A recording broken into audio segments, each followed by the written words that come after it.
Assalamualaikum dan selamat sejahtera tuan-tuan dan puan-puan. Saya dapat satu soalan. Mahathir saya dah dapat dah. InsyaAllah. Dividen ASB dah keluar tahun depan. So, berapa peratuskah yang beliau perlu alihkan ke dalam bentuk emas? Alright. Berdasarkan kata-kata pakar kewangan tuan-tuan dan puan-puan, berapa peratuskah kewangan kita yang perlu kita alihkan ke dalam bentuk emas? Kalau Tuan Azizi Ali pergi pada 10%, Mike Maloney pergi pada 50%, Robert Kiyosaki 25%.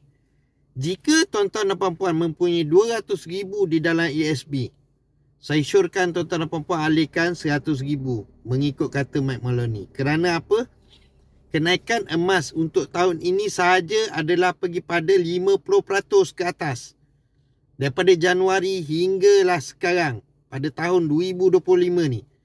So, memang bagus emas dalam bentuk emas adalah safe haven asset. Jadi tuan-tuan tak perlu risau.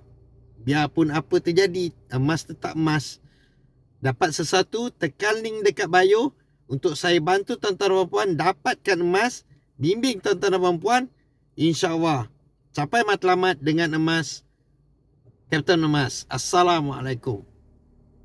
Tuan-tuan dan puan-puan, untuk saya bantu tuan-tuan dan puan-puan menabung emas, tekan link di bio, tekan daftar percuma, tekan akaun dewasa bagi 18 tahun ke atas dan akaun junior bagi 18 tahun ke bawah, isi detail yang diperlukan dan tekan proceed.